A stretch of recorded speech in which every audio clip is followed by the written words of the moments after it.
Ako si Ras, mahirap pero may pangarap. Kaya tara, samahan niyo ako.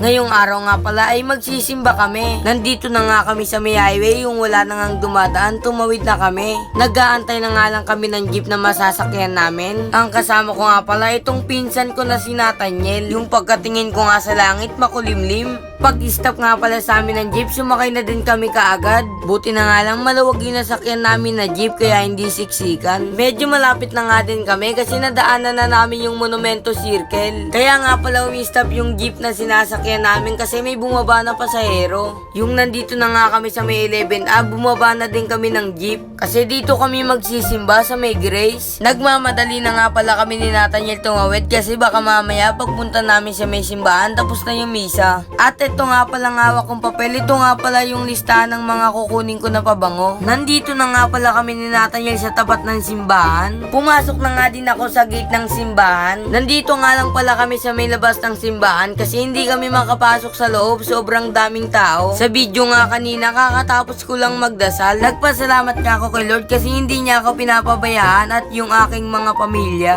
Pati nga sa blessing na dumadating sa akin. Kaya sobrang laking pasasalamat ko nga pala unang-una kay Lord. Pati sa mga pamilya ko at kaibigan ko dyan na nakasuporta sa akin lagi. Sobrang laking pasasalamat ko din sa inyo. Lalong-lalo na nga pala sa mga followers ko dyan na lagi nakasuporta sa akin. Sobrang laking pasasalamat ko din sa inyo kasi kung hindi dahil sa inyo, wala ako dito ngayon sa pagbablog. Pagkatapos ko nga pala bumili ng sampagitan sa may simbahan, umalis na din kami. Pupunta kasi kami ni Nathaniel sa may SM Grand. Nandito na nga kami sa may tapat ng SM Grand at pumasok na din kami sa may loob. Nandito na nga pala kami ng pinsan ko sa may 5th floor kasi sisilip kami sa may arcade. Sobrang daming arcade nga pala dito sa may SM Grand Monumento. Tapos na nga din kami mag-CR at umalis na kami. Minadaanan pa nga kami Power Mac. Bumaba na nga kami ng escalator at lumabas na kami sa may SM Grand kasi pupunta pa kami ng Victory Mall. Minadaanan pa nga kami ng Smoking Balls. Pumasok na nga din kami sa may Victory Mall at pumunta na kami sa may Inasal kasi may pinapabili sa amin si Ate Jen na 2-piece chicken. Umorder na nga si Nathaniel at binigyan na din siya ng number. Pagkakuha niya nga ng order namin sa Inasal, umalis na din kami. Minit up ko na nga din yung kinukuhaan ko na pabango at umalis na kami sa may Victory Mall. Bali guys, maglalakad na nga lang pala kami pa uwi para makatipid din kami. Kumain nga pala muna yung pinsan ko na si Nathaniel kaya inintay ko siya matapos. Nakita ko pa nga yung pinsan ko na si Divine pati si Angelo at yung mga kaibigan niya. Kasabay na nga lang din pala namin sila pa uwi maglakad. Dito na nga nagtatapos ang aking video. Maraming salamat sa panonood at sa mga lagi nag-share ng video ko. Pati sa mga followers na lagi nakasuporta sa akin. Shoutout sa inyong lahat. Don't forget to follow my page. Cheers!